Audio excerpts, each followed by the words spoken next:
Agro Record News. Oferecimento Bradesco.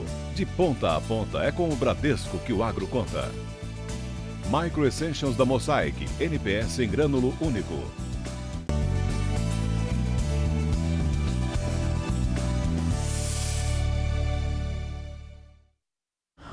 Oi, bom dia para você. O Agro Record News está no ar. Uma fazenda em Cabo Verde, no sul de Minas Gerais, tem se destacado na produção de cafés especiais. E agora a propriedade foi incluída no acordo bilateral para a exportação do grão para a maior rede de cafeterias da China.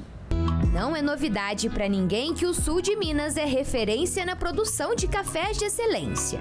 A prova disso é de que uma família de cafeicultores de Cabo Verde agora vai ter a oportunidade de mostrar a qualidade desse café no outro lado do mundo. Um lote do café produzido na Fazenda das Almas é um dos exportados para a maior rede de cafeterias da China. O resultado é fruto de investimento em qualidade e tecnologia. A negociação total do Brasil com a China, incluindo cafés de várias partes do país, foi no valor de 500 milhões de dólares. O café de Cabo Verde é somente um dos cafés que chegará ao Oriente. A transação foi firmada pela Apex Brasil. O vigor, a resistência a pragas e doenças, a qualidade e a produtividade. Então eu tenho em mente os cafés que eu vou plantar no futuro próximo. A propriedade conta com 2 unidades demonstrativas de pesquisas da EPAMIG, que tem como objetivo selecionar cultivares de café mais adequadas para cada região e aumentar a produtividade e qualidade do produto. O café fornecido para a empresa chinesa passou por um processo aprimorado de fermentação. E ter uma propriedade parceira, como é o caso da Fazenda do Seu Adriano, a Fazenda das Almas, no município de Cabo Verde, é muito importante para nós. Onde o produtor ele abre a porteira da fazenda e deixa com que a gente leve uma tecnologia e a gente vê isso em larga escala, como é o caso da fermentação, né, que foi um caso de sucesso desse café que chegou na China. No começo dos anos 2000 a gente teve um avanço muito grande na qualidade. E agora a última onda que a gente está lutando para adaptar na fazenda, para implementar na fazenda e para trazer um ganho significativo na qualidade do nosso café e que está tendo um ótimo resultado, é a fermentação. Nós começamos com isso faz 5 anos e começamos primeiro com pequenas quantidades de café no total da colheita, com processos mais simples de fermentação e mais adaptados. E ano a ano a gente foi aprimorando e corrigindo problemas que a gente teve nos anos anteriores. Primeiro com fermentação somente em terreiro, depois com fermentação em tambores e depois a gente criou a nossa própria área para fazer a fermentação, aqui, nossos próprios métodos de fermentação dentro da fazenda. Segundo dados do Secafé, em 2023 a China saltou para o 6º lugar no ranking dos países que mais importam café do Brasil. Foram mais de 1.500.000 sacas, um crescimento de mais de 270% se comparado a 2022, quando o país ocupava a 20ª posição. Nas unidades de pesquisa da EPAMIG, os proprietários conseguem acompanhar de perto a evolução das cultivares, como maior produtividade, vigor, resistência a pragas e qualidade da bebida. O trabalho inclui também a avaliação dos métodos pós-colheita. Então, essa participação do produtor ali na sua propriedade, com o seu manejo, com as suas observações, é muito importante para a gente validar, para a gente ter esse retorno e poder, a partir daí, recomendar com mais segurança. Então a gente teve 2 projetos que já se encerraram, um aqui no sul de Minas e no Cerrado, e agora tem um novo, né? Aumentou o número de cultivares, com cultivares de outras instituições, as principais cultivares de café, que está assim no estado inteiro, né?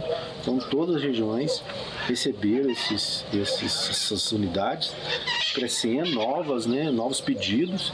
Então a gente, daqui a uns anos, a gente vai ter uma resposta muito interessante dessas novas cultivares, não só da EPAMIG, mas de outra instituição.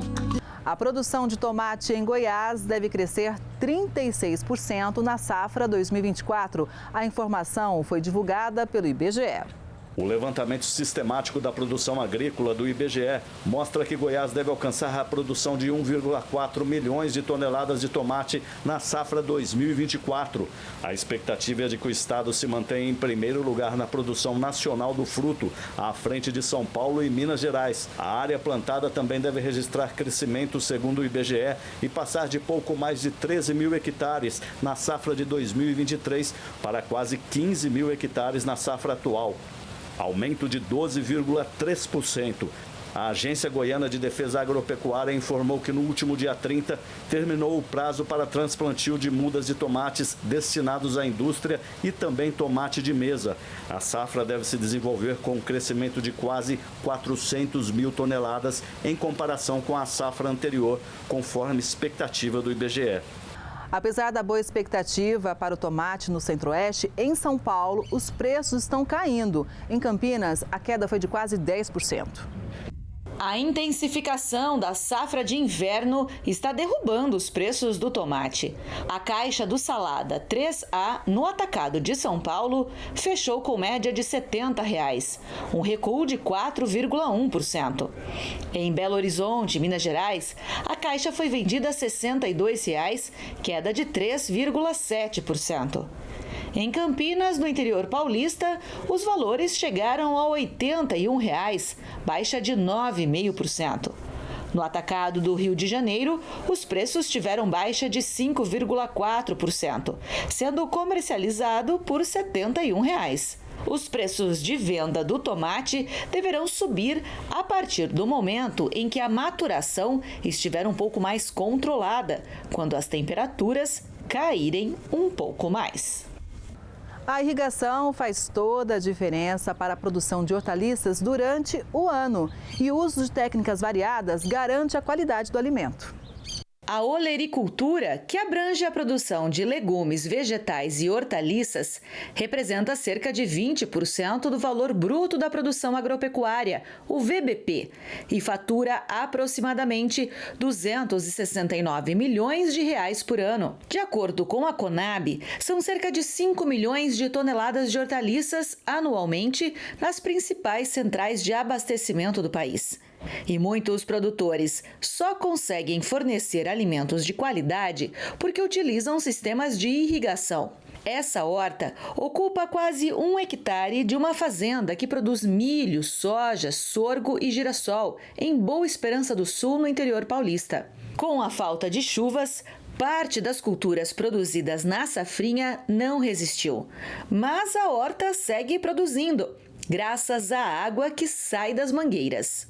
E os sistemas de irrigação variados garantem verduras e legumes frescos o ano todo. Daqui saem cerca de 300 pés por semana que abastecem supermercados e varejões da região. São alfaces, rúculas, couves, pepinos, quiabos, berinjelas, brócolis e variados temperos. A horta começou há 1 ano como um projeto para as esposas dos funcionários da fazenda terem uma ocupação e renda. A Solange é a administradora e divide seu tempo com o projeto e os afazeres domésticos. Daí a gente vem, molha, olha se tem alguma praga, alguma coisa nas verduras, nos alfaces, assim, nos legumes aí. Faz o que tem que fazer, né, com os cuidados todos. Se tiver que colher, a gente colhe e prepara tudo certinho. Para mim foi bom para isso, para você estar também em contato aqui com a terra, com a natureza. O sorgo tem conquistado espaço nos principais polos agrícolas do país. Em Minas Gerais, a cultura cresceu 11%. Entre os motivos estão o melhoramento da semente e também o investimento em pesquisas.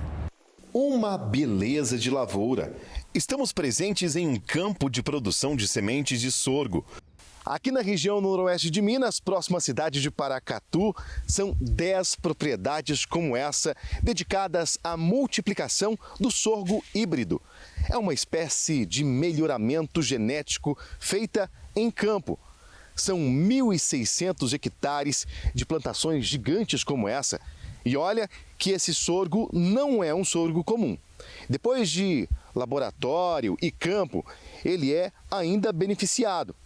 E olha, o grão vira uma preciosidade que traz excelentes resultados. Aqui nós estamos numa das áreas de um sorgo que a gente trouxe para o mercado brasileiro, que alia uma boa produtividade junto à resistência a herbicida e precocidade, um sorgo precoce que se encaixa bem para a produção nossa da safrinha. E aqui nesse núcleo de Paracatu, nessa regional, como mencionou, no raio aí de 200 quilômetros, nós estamos hoje com cerca de 1.600 hectares plantados, onde a gente faz a multiplicação final da semente, que é a semente que nós vamos disponibilizar ao nosso cliente, ao nosso produtor. O sorgo é um dos cereais mais cultivados no mundo. Se adapta bem aos climas mais secos. O grão é de origem africana, mas rapidamente se espalhou para várias partes do mundo. E aqui no Brasil não é diferente. O sorgo ganhou a aprovação dos agricultores e, para atender a demanda cada vez maior, foi preciso buscar ajuda. O desafio de ter mais produtividade em áreas cada vez menores trouxe para a plantação tecnologia e o conhecimento dos pesquisadores, que apresentaram a tecnologia para controle de plantas daninhas no sorgo. Da semeadura à colheita, são em média 100 dias. Durante esse tempo, o cereal recebe adubação e irrigação.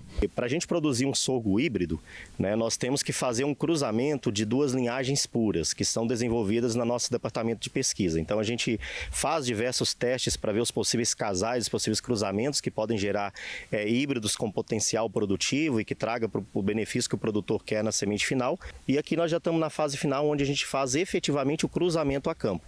Então um campo desse aqui, por exemplo, é de um único híbrido, ele tem todo uma preparação para a gente poder fazer essa produção, e quando a gente efetiva esse cruzamento, a gente planta os parentais e conduz durante toda a safra com os cuidados, os tratos fitossanitários para a semente ter o máximo de potencial, o máximo de qualidade no final. Basicamente começa ali com os cientistas fazendo melhoramento, faz-se a inserção das tecnologias, fazemos aqui a produção dos híbridos e posteriormente fazemos o beneficiamento. O sorgo que é colhido é utilizado pelas indústrias para a produção de biomassa, biocombustíveis, alimentação humana e principalmente a alimentação animal através do silo. Muitos produtores rurais escolhem por plantar o sorgo no período safrinha, pós-produção de milho ou soja. É que o sorgo tem uma qualidade muito parecida com a do milho e substitui em algumas situações, por exemplo. E olha, com o melhoramento genético, muito produtor tem investido no sorgo. Isso porque a qualidade melhora e o produto rende mais. Você tem algumas iniciativas em alguns outros estados, como Mato Grosso e Goiás, em que começa a fazer a utilização do grão de sorgo para a produção de etanol também. Posto isso para o agricultor, ele passa a ter essa versatilidade. O responsável pelas áreas plantadas no Noroeste explica que a produção de sorgo na região de Minas e Goiás tem se destacado nos últimos anos. Os 3 principais estados produtores de sorgo fica entre Minas Gerais e Goiás. Um ano Minas está à frente, outro ano Goiás está à frente. Esse ano Minas Gerais ficou em primeiro lugar. Segundo lugar o estado de Goiás e terceiro lugar o estado de São Paulo.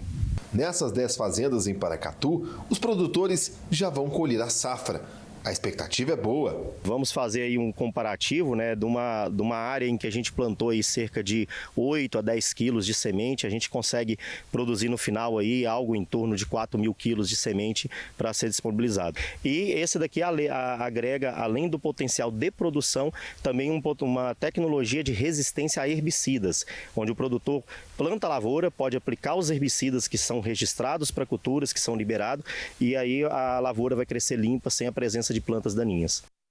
Depois do crescimento expressivo do trigo na safra 2022-2023, as estimativas agora não são muito boas.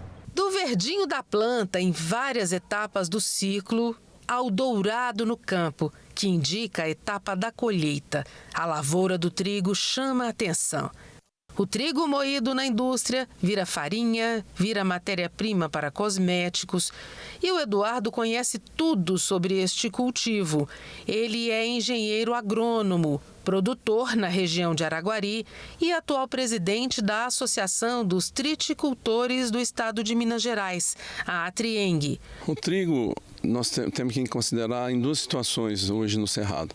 O trigo irrigado, que é esse que a gente está aqui agora, que é um sistema extremamente consolidado, com produtividades recordes, e o sistema sequeiro, que é o safrinha. que vem após a soja, que entra após o milho e o sorgo no sistema de produção, que é um trigo com um ciclo um pouco menor, justamente porque ele não tem irrigação, mas extremamente viável também no sistema de produção. Este paranaense de coração mineiro conta que a média de boa produtividade por hectare é de 6 toneladas no caso do trigo irrigado e de 1.500 a 2.000 quilos no trigo de sequeiro. A qualidade industrial do trigo do Brasil Central, do Cerrado, ela é extraordinária. Nós temos hoje talvez os melhores trigos do mundo comparado aos melhores trigos canadenses. E o mercado já está precificando isso. Então, nós temos uma colheita antes do resto do Brasil, a gente colhe numa janela melhor e a qualidade industrial está chamando muita atenção, inclusive do mercado externo já. Os municípios de Sacramento, Uberaba, Unai e Três Corações têm destaque na produção. Deu para ver que nós dissemos Triângulo Mineiro, Alto Paranaíba, o sul de Minas e também o noroeste. Regiões que ajudam a compor os números divulgados pela Conab, a Companhia Nacional de Abastecimento. Em 2019, Minas Gerais colheu mais de 208 mil toneladas de trigo numa área plantada de 88 mil hectares. Em 2020, a área plantada foi superior a 86 mil hectares e a colheita foi de 227 mil toneladas. Já em 2021, o país registrou a safra superior a 171 mil toneladas e teve redução também na área plantada, que foi pouco mais de 73 mil hectares. A pergunta é: qual a expectativa para esta safra? Os analistas do agronegócio já sabem que vem menos trigo, principalmente quando se pensa na safra do ano passado, uma super safra. E a explicação para todo esse cenário dessa expectativa? O calor forte e a seca, meus amigos. Esse ano nós tivemos um ano muito atípico, né? Um ano de El Niño e causou aqui no Cerrado principalmente, mas no Brasil como um todo, um excesso de temperatura, né? Principalmente a temperatura noturna, que era muito importante no caso do trigo. E mesmo no sistema irrigado, as altas temperaturas vão fazer com que não se tenha os potenciais máximos. Então vamos ter uma quebra também no irrigado, menor, logicamente, mas significativa também. Os analistas de mercado estão de olho neste cenário. Estamos em uma empresa de consultoria e gestão de risco de commodities agrícolas. Aqui se confirma a expectativa de safra menor em todo o país. Assim como a gente teve também questões de calor e também de falta de água no Paraná, mas o maior produtor de trigo do Brasil, que é o Rio Grande do Sul, enfrentou ali ao longo de todo o mês de maio e mês de junho diversos desafios, com as enchentes, com perda, por exemplo, de equipamentos para fazer esse plantio. O produtor já tinha comprado a semente, os insumos, né? Então, vamos supor que todo esse desafio técnico seja superado. Vem ainda o desafio da qualidade do solo que ele perdeu. Há 30 anos, 40 anos, ele vinha aplicando a técnica do plantio direto, ou seja, ele melhorou o solo. Com as chuvas que vieram, praticamente toda aquela palhada, aquela nutrição que ele investiu décadas ali no solo, foi lavado junto com as chuvas. Então, hoje a gente não sabe se ele conseguir superar os desafios técnicos ao plantio, qual que vai ser o rendimento dessas lavouras, justamente porque não tem nutrição suficiente no solo para sustentá-las.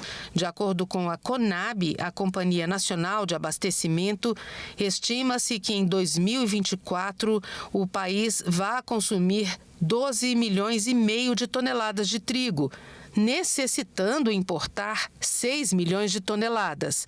Geralmente, a gente importa muito do Cone Sul, Paraguai, Uruguai, Argentina, principalmente. Isso deve continuar acontecendo. Só que não está nos planos do Brasil continuar dependente desse trigo importado por muito tempo. Até esse trigo que é produzido aqui no Cerrado, que ainda não tem tantos desafios sanitários, e ele tem alta produtividade, bastante adaptado para o nosso clima, ele deve, em poucos anos, resolver grande parte dessa nossa necessidade de importação. A Câmara dos Deputados aprovou a reforma tributária. O setor do agronegócio considerou o texto satisfatório. O projeto definiu as regras para o IBS, Imposto sobre Bens e Serviços, CBS, Contribuição sobre Bens e Serviços e IS, Imposto Seletivo. incluindo benefícios para o cooperativismo e ajustes na cesta básica. A regulamentação da reforma trouxe benefícios como a desoneração total de produtos hortícolas, crédito presumido para produtores rurais e melhorias no conceito de insumos agropecuários. A cesta básica totalizou 22 produtos isentos de impostos, incluindo óleo de milho, farinha de aveia, molhos, atum em lata e salmão. Além disso, a proteína animal e queijo também entraram na lista de isenções tributárias. A Frente Parlamentar da Agropecuária defendeu a cesta básica zero e considerou que o projeto vai beneficiar a sociedade, principalmente as famílias que precisam de alimentos mais acessíveis.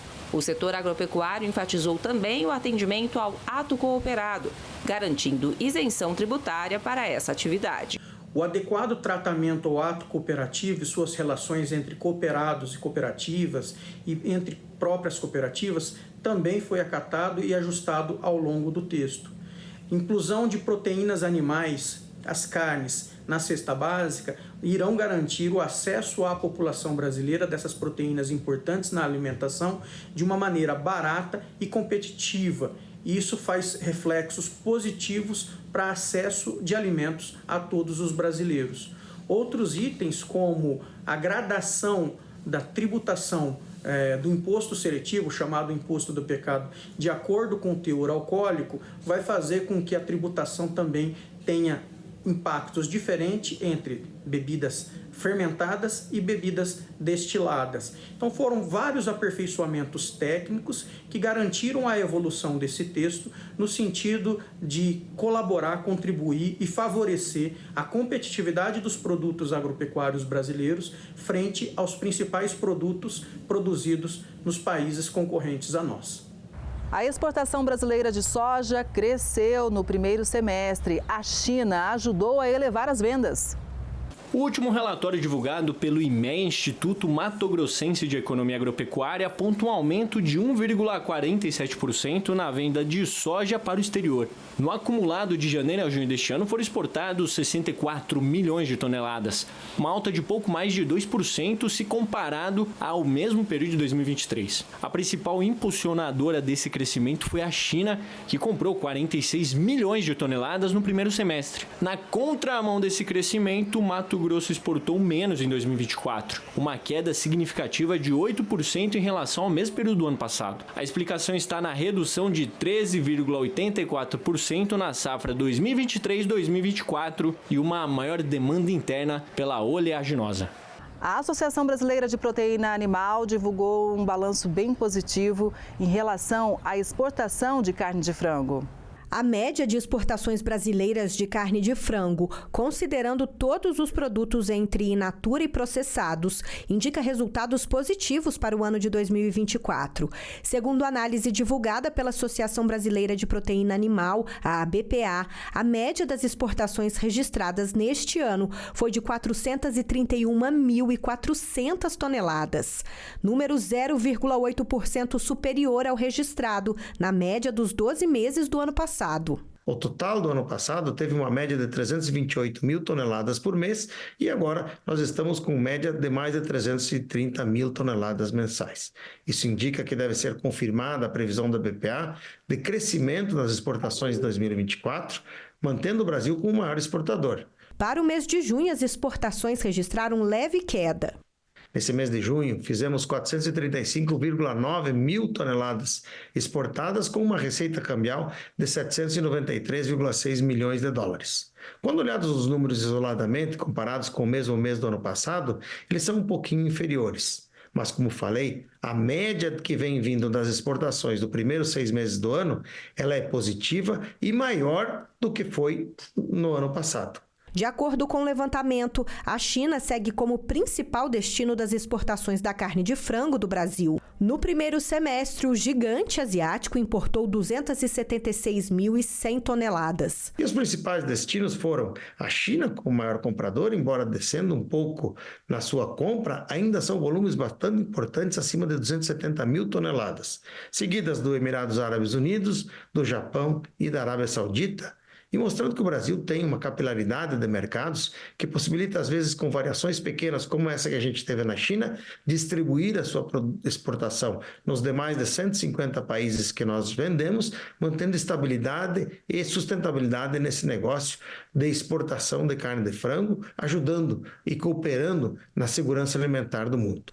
No levantamento por estado, o Paraná segue como principal exportador com mais de 1 milhão de toneladas exportadas no primeiro semestre deste ano, número 1,1% menor do que o registrado em 2023. Em seguida estão Santa Catarina com 563.600 toneladas, Rio Grande do Sul com 354.300 toneladas, São Paulo com quase 137 mil toneladas e Goiás com 125.700 toneladas.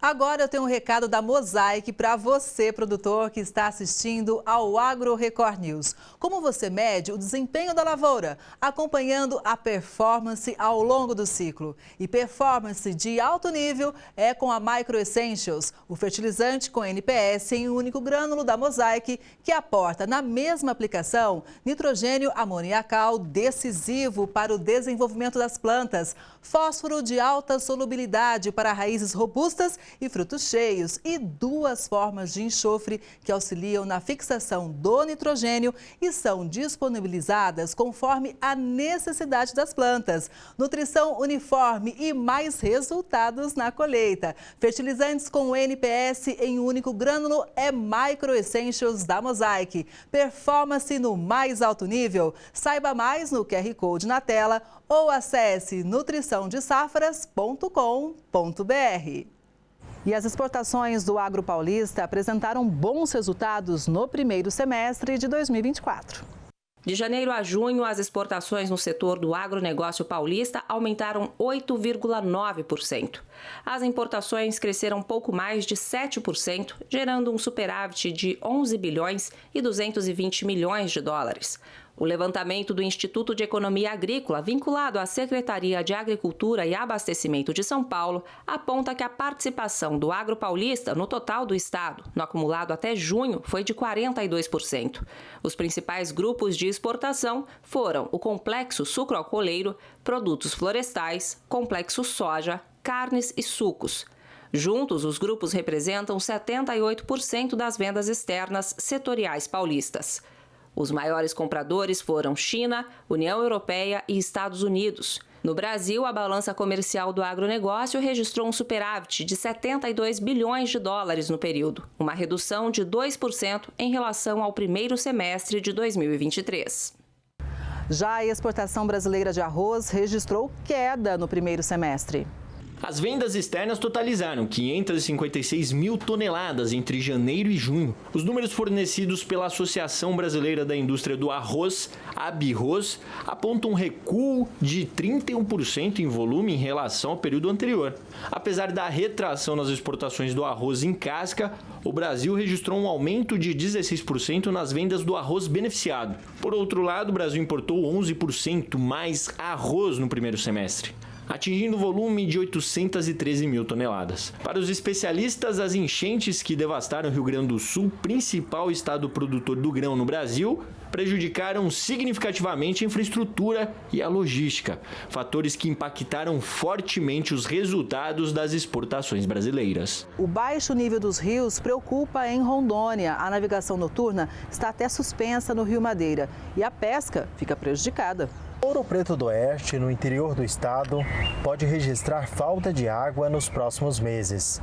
É que o nível do rio Boa Vista, responsável pelo abastecimento de mais de 9 mil casas, segue baixando. Nós já nos antecipamos e construímos ali essa nova contenção, abaixo do nosso tubo de sucção, para poder aumentar o nível do reservatório e, consequentemente, a gente tem a água para poder rebombear novamente para a nossa captação. A estiagem mudou também o cenário do Rio Machado aqui em Ji-Paraná. Para vocês terem uma ideia, eu estou caminhando no leito do rio, algo que seria impossível há cerca de 2 meses. é que o nível do Machado está a 50 centímetros de atingir a cota histórica de 6 metros registrada em setembro de 2021. Se continuar baixando, se continuar seco dessa forma, a gente pode ter algum tipo de transtorno com falta de água, com igarapés que podem secar, com poços que podem secar. As pedras estão por todas as partes e dificultam a vida de quem sobrevive exclusivamente do rio. Pescador há pelo menos 3 décadas, seu Manuel conta que por causa da estiagem, tirar o sustento da família está cada vez mais difícil. Para nós é muito preocupante a gente ver aí a situação do Rio Machado nesse período já com a água muito baixa, então é muito preocupante, porque ainda tem mês de agosto, setembro pela frente, outubro, que é o mês que mais seca o rio, né? Em Porto Velho, o Rio Madeira chegou nesta semana a 3 metros e 42 centímetros. Está bem abaixo da média para esta época do ano, que deveria ser de 5 metros. A Marinha suspendeu a navegação noturna e a Prefeitura decretou situação de emergência. Este meteorologista alerta que a estiagem no estado deve ser ainda mais intensa esse ano. A gente está associando essa forte seca às águas mais aquecidas do Oceano Atlântico Tropical Norte. Inclusive pode até superar o recorde de 2020 e também de 2005, que foram anos que ocorreram fortes secas aqui na Amazônia. A gente acredita que o mês de agosto, podendo se estender até setembro, essas chuvas devem ficar bem abaixo do normal em toda a região. A gente espera que as chuvas devem voltar a se normalizar na nossa região, acredito que lá para outubro ou novembro. A Laguna de Araruama, na região dos Lagos, vem sofrendo há anos com um despejo irregular de esgoto, situação que, claro, afeta os pescadores. Dos 850 quilômetros de extensão costeira do rio, a Laguna de Araruama, maior corpo de água hipersalina do mundo, possui 160 de extensão. Além do município de Cabo Frio, por onde existe a ligação direta com o Oceano Atlântico, as águas também banham outras 5 cidades que formam a região dos lagos. Só que um velho problema dos moradores e pescadores da região voltou a preocupar: a poluição no local. Este biólogo explica de que maneira o material poluente age nas águas da laguna, causando complicações à vida marinha e à humana. Quando você coloca, que numa estrutura de uma lagoa, corpo hídrico, mar, oceano, um despejo de material orgânico, que é o esgoto, ele vai mudar totalmente a estrutura química dessa água. De que forma? Quando você joga a parte de esgoto, você está jogando nutrientes. Esses nutrientes vão começar a competir com o que existe de fauna e flora no ambiente. Vai diminuir o quê? O oxigênio. Vai ter uma maior produtividade do início da cadeia, que são as microalgas, as macroalgas. Isso aí a gente pode ter mau cheiro, esteticamente vai ficar ruim, porque vão começar os animais morrendo, porque a carência, a depressão de oxigênio começa a aumentar. A Praia Lagunar do Siqueira é um dos pontos mais críticos da poluição. Quem vive e pesca por aqui reclama com frequência do problema. O Pablo é um dos pescadores. Segundo ele, 70% da pesca já foi comprometida. Aqui vem se estendendo anos e anos. É o pior ponto da Laguna de Araruama, a Praia do Siqueira. É muito descaso aqui da concessionária de água e esgoto do município de Cabo Frio, aonde é triste a nossa realidade. Com um pedaço de madeira, ele mostra a poluição no fundo das águas. Ele conta que os pescadores têm que ir à área de São Pedro da Aldeia, município que faz limite com Cabo Frio, para conseguir pescados. Hoje, para a gente pescar o camarão, a tainha, a gente tem que ir no meio da lagoa ou até mesmo em São Pedro, porque essa parte aqui é o pior ponto e está escasso. O peixe não gosta de poluição, o camarão não gosta, procura outras águas mais limpas. Devido à poluição direta na Laguna de Araruama, o Ministério Público Federal fez uma recomendação à concessionária responsável pelo tratamento das águas. O objetivo foi solucionar o problema do despejo irregular. Na época, o MPF também listou uma série de exigências para acabar de vez com o problema na Laguna de Araruama. Anos depois, a situação persiste e prejudica diretamente quem sobrevive da pesca no local. O pescador também é um dos idealizadores da ONG A Lagoa é Nossa, com o objetivo de reivindicar a situação no local. A ONG foi criada para a gente ter voz, salvar principalmente a nossa parte aqui, a Praia do Siqueira, que é o pior ponto, como eu falei, e trazer benefícios para o pescador, ter voz o pescador, que é a classe mais sofrida aqui. O esgoto ele afeta diretamente essa parte de qualidade de vida, sem falar no lazer, na balneabilidade que nós colocamos isso, em esportes náuticos. Então existe, e na pesca a gente tem toda uma cadeia alimentar que depende desse corpo hídrico, e quando entra o esgoto, as algas, as microalgas começam a aumentar, um fenômeno chamado floração. Essas algas precisam de oxigênio, elas vão consumir o oxigênio em maior velocidade, e aí é uma competição por oxigênio. Quem perde? Os peixes, os crustáceos, os invertebrados, e aí eles começam também a ter esse esforço de respirar e não conseguem, levam à morte. Em vista de todo o cenário biodegradável, especialistas apontam o que pode ser feito para minimizar os danos. Programas de educação ambiental, programas de fiscalização, né, e conscientização do poder público e da própria concessionária com a comunidade, e a responsabilidade, principalmente a educação. Né, cara, assim, a base de tudo é a educação. Um povo educado, ele sabe o que está acontecendo, aonde cobrar, por que cobrar. E a importância de não poluir, de sempre estar preservando esse lugar. Toda a biota, animais, peixes, invertebrados, crustáceos, eles vivem nessa laguna por essa característica principal, a hipersalinidade. Então há toda uma sustentabilidade em volta dessa laguna, né? Ocasionando aquela cultura, ocasionando aquela atividade pesqueira, ocasionando aquele tipo de lazer. Então é toda uma cultura, toda uma parte biológica, é um serviço ambiental que essa laguna proporciona. A pesca vai voltar. A pesca vai sofrer, sofre muito nesses dias de chuva forte, porque tudo extravasa para dentro da lagoa. Agora a gente fala da pior doença da citricultura. O greening não dá trégua. Em um ano, o avanço foi de 56%. A doença ameaça a citricultura global e já foi registrada em mais de 130 países. No cinturão citrícola de São Paulo e Triângulo e Sudoeste de Minas Gerais, 38% das laranjeiras apresentaram sintomas de greening, o que equivale a 77 milhões de árvores doentes. O governo dos Estados Unidos já investiu mais de 2 bilhões de dólares para tentar conter a doença, principalmente na Flórida, maior competidor do Brasil na produção de laranjas. Técnicos e citricultores brasileiros vão viajar aos Estados Unidos para aprenderem como os norte-americanos combatem a doença, explorando métodos como injeções de antibióticos e o uso de telas protetoras. Um plano emergencial foi montado para combater um fungo que atinge as plantações de uva no estado de São Paulo. O plano emergencial foi montado para enfrentar o fungo Glomerella cingulata, que devastou plantações no Circuito das Frutas Paulista. Em 2023, ele causou perdas de 30% a 100% da colheita, devido às condições climáticas. Choveu acima da média, o que favoreceu a proliferação do fungo. Especialistas da Embrapa Territorial, Embrapa Uva e Vinho, prefeituras e o setor produtivo estão colaborando para controlar a doença.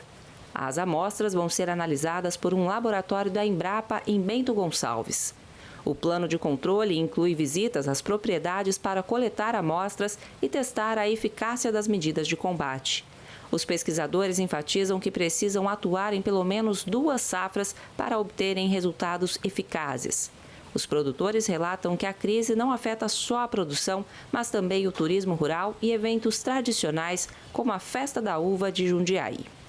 Em Santa Catarina, a maçã tem produtividade menor e a safra tem queda neste ano. A colheita no estado encerrou no mês de junho. Os fruticultores catarinenses colheram cerca de 423 mil toneladas de maçã na safra 2023-2024, a menor colheita da série histórica mapeada pelo Observatório Agro Catarinense. Esse volume é 24% menor do que o registrado na safra anterior, que atingiu 555 mil toneladas. De acordo com o Epagre-Cepeia, o excesso de chuvas no período da floração reduziu a produtividade dos pomares, especialmente das variedades Gala e Fuji, que representam 98% do total de maçãs produzidas em Santa Catarina. Bezerros podem ter morrido por causa do frio no Mato Grosso do Sul. As temperaturas chegaram a 7 graus. A baixa temperatura atingiu parte do estado. Em pelo menos 3 cidades, Tacuru, Iguatemi e Glória de Dourados, foram registradas mortes de animais. Um vídeo feito por um pecuarista mostra os bezerros mortos e outro agonizando no pasto. O fato está sendo investigado pela Agência Estadual de Defesa Sanitária Animal e Vegetal do Mato Grosso do Sul. Depois dos relatos das 3 cidades, a agência estadual emitiu uma nota de alerta aos pecuaristas sobre a previsão de baixas temperaturas neste período. O Sindicato Rural de Tacuru também vai enviar uma equipe de veterinários para avaliar a situação. A orientação é para os pecuaristas tomarem medidas preventivas como abrigos e galpões para proteger o rebanho. O aumento da quantidade de ração fornecida também é indicado. Em julho, a colheita do milho no Paraná é a maior da história e o cenário para a próxima safra também é positivo. Até agora, aproximadamente 2/3 da área de 2.400.000 hectares plantados com milho na segunda safra 2023-2024 já foram colhidos.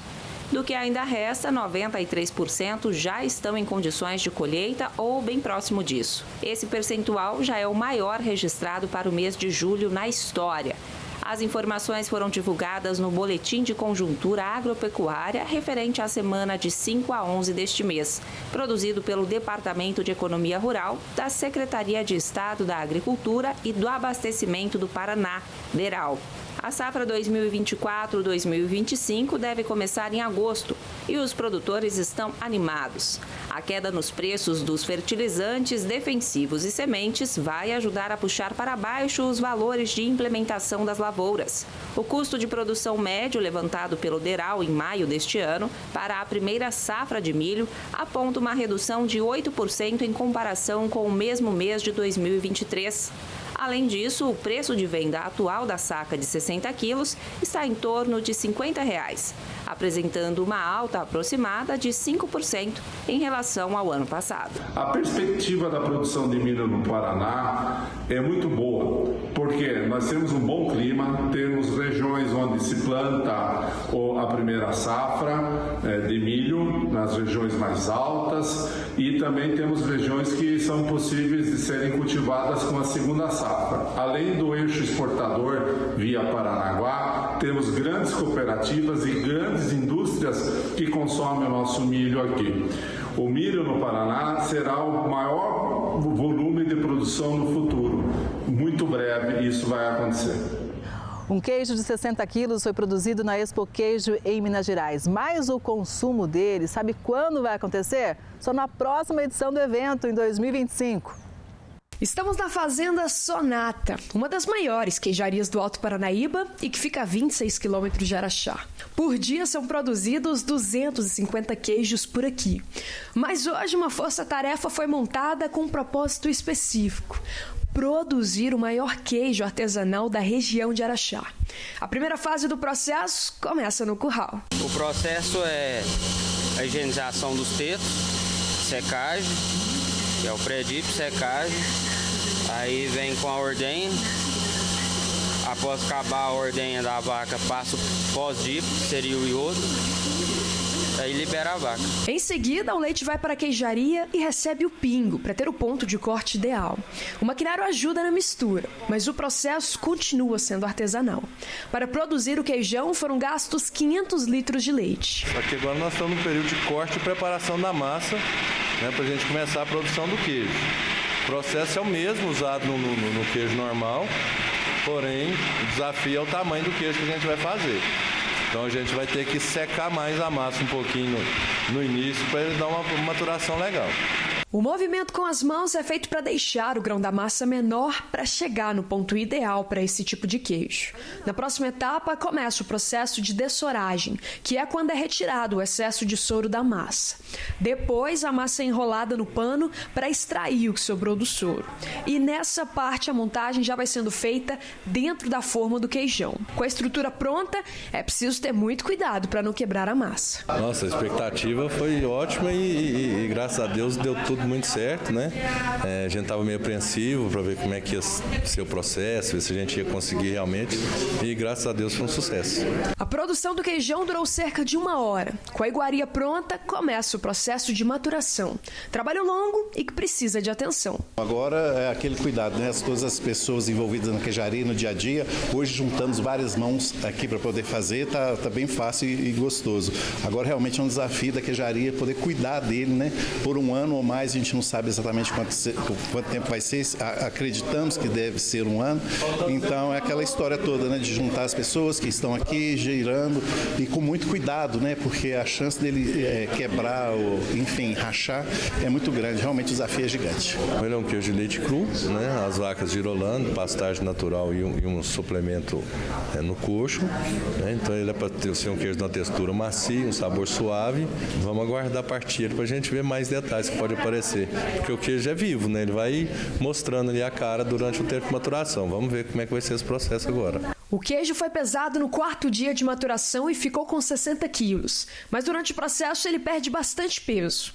Essa é a 3ª vez que esse tipo de experimento é feito em Minas Gerais. O primeiro foi na região da Canastra com o queijo Minas Artesanal do Ivair, que pesou 36 quilos.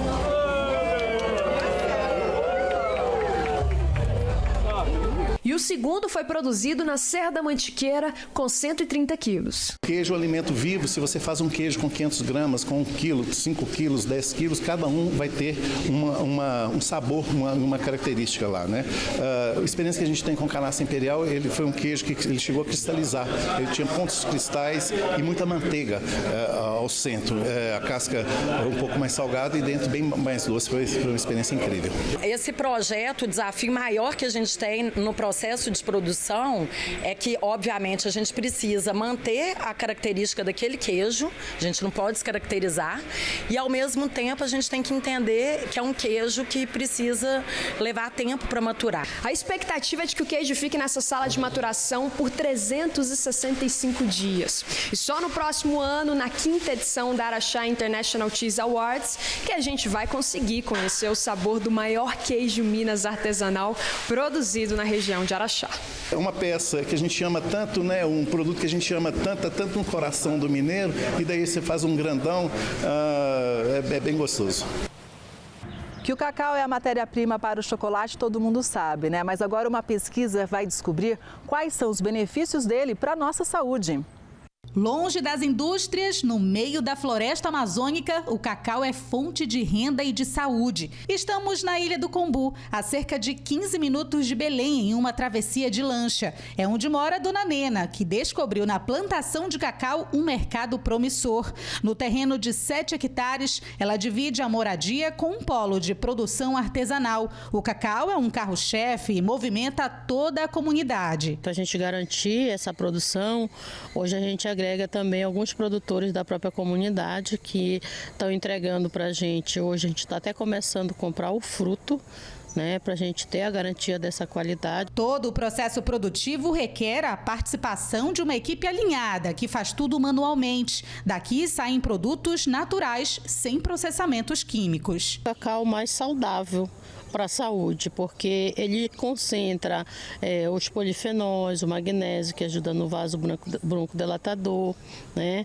Ele tem a serotonina, que são os hormônios lá da alegria, né? Então tem várias coisas que ele é benéfico. O local virou um verdadeiro ponto turístico e recebe vários visitantes que experimentam as iguarias da região. Nós viemos para o pré-olímpico de basquete que está acontecendo e como hoje é o dia de folga, nos indicaram para vir aqui. Por ano, a empreendedora produz cerca de 3 toneladas de chocolate de cacau processado, ou seja, pronto para o consumo. Além de barras e bombons que muita gente ama, aqui também são produzidos licores e outros derivados do fruto. Os produtos são enviados para todo o Brasil e entre os clientes fiéis estão os veganos e vegetarianos. Pessoas alérgicas que têm intolerância a algum componente do chocolate adicionado no chocolate, ela adere bem o nosso.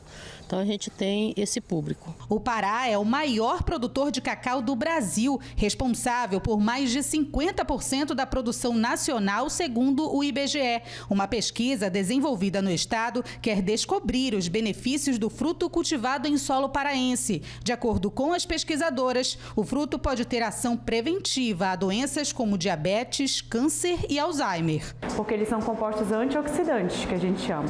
Eles combatem os radicais livres do corpo. Assim como o açaí, por exemplo, tem essas propriedades, o cacau também tem. Segundo as pesquisadoras, o solo paraense é fértil e ideal para a produção do cacau. As características locais e também o manejo artesanal fazem a diferença no sabor e aroma do fruto. Essa região de várzea é uma região que frequentemente alaga, então tem períodos de cheia e períodos de seca.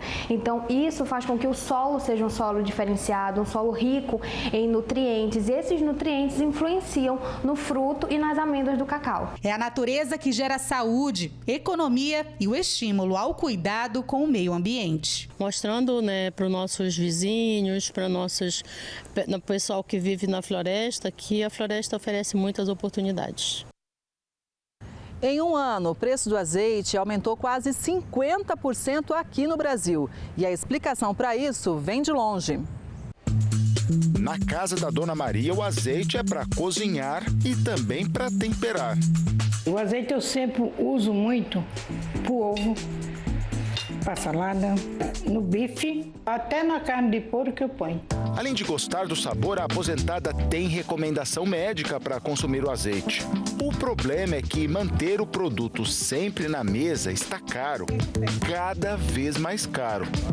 Esse eu peguei pequeno porque estava muito caro. Aonde tem o mais barato, eu vou ter que procurar aquele mais barato para poder fazer uma economia, né? No supermercado, o corredor do azeite anda pouco movimentado. Tem gente que passa, dá uma olhada no preço e segue, sem um vidrinho sequer.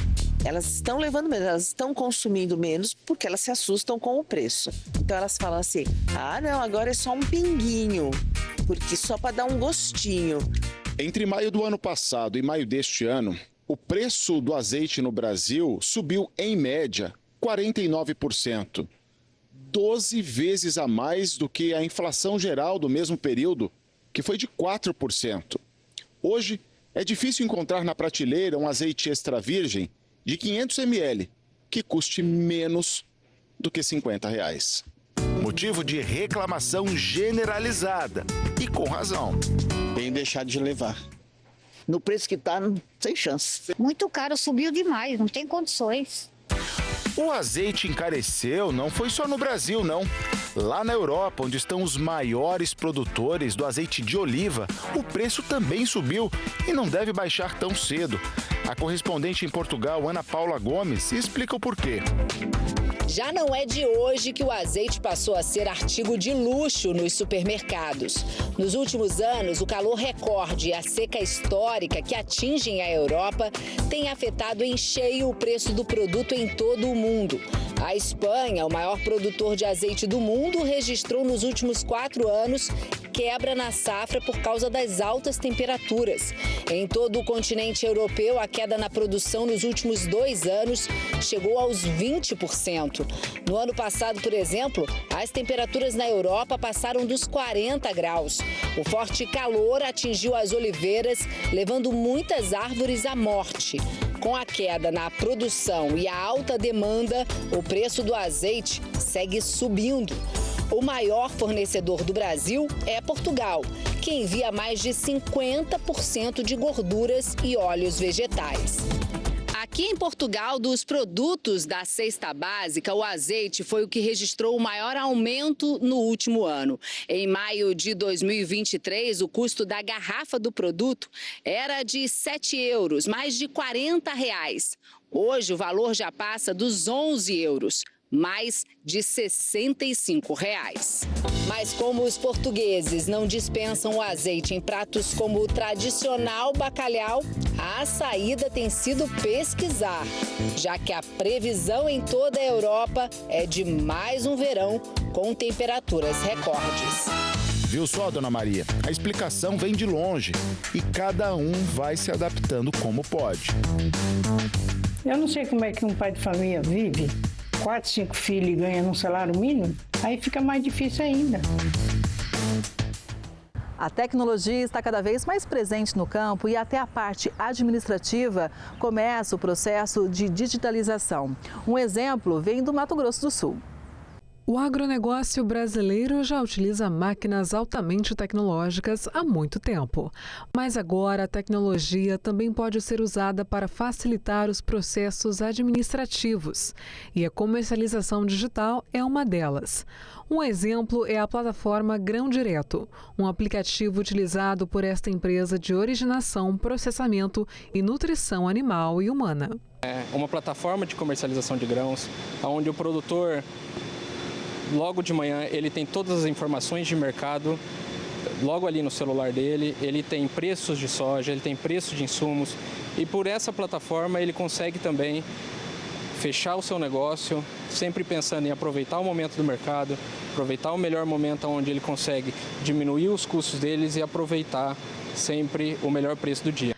Além de efetuar bons negócios, a comercialização digital possibilita ao produtor realizar as suas negociações em diferentes tipos de mercado. Hoje, a plataforma ela fornece para o produtor a opção dele fechar o seu grão. Então, a venda da sua soja, do milho, a opção de fechar em reais, em fechar em dólar, em fechar no mercado disponível ou então no futuro.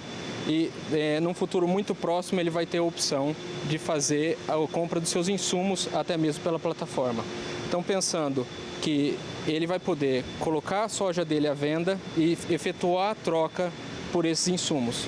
Este movimento acaba sendo benéfico para ambos os lados, pois tanto o produtor quanto a empresa consegue de forma online ter acesso aos preços das commodities.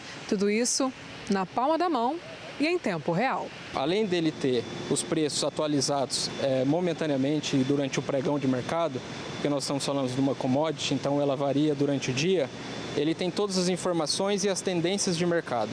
Então ele tem informações de clima, ele tem informações sobre chuvas, enfim, e todas as informações que o mercado traz para nós. Então sobre plantio, número de safra, tamanho de safra, exportações, quais são os prêmios que são praticados nos portos do Brasil, Porto de Santos, Porto de Paranaguá, que são os portos mais que divergem aonde escoam a soja e o milho do estado do Mato Grosso do Sul. Sem contar que a comodidade também é uma vantagem proporcionada pela comercialização digital. Quando a gente fala em um atendimento ao cliente, hoje o produtor ele não precisa mais ligar para um dos comerciais para fechar o seu grão, ou até mesmo ir até uma das filiais para comercializar. Ele tem a opção sempre de ter o preço e do outro lado da linha do computador ou enfim do celular ele tem um comercial pronto para atendê-lo. Então temos definidos as carteiras onde vão ser atendidos por aquele comercial e ele não precisa presencialmente estar lá. Às vezes por estar sem sinal, às vezes por ele estar na lavoura, ele deixaria de passar o preço para o produtor. Nesse ponto, o produtor sempre vai ter atualizado na palma da mão dele. O Agro Record News de hoje vai ficando por aqui. Muito obrigada pela sua audiência e, claro, eu espero você no próximo programa. Até lá!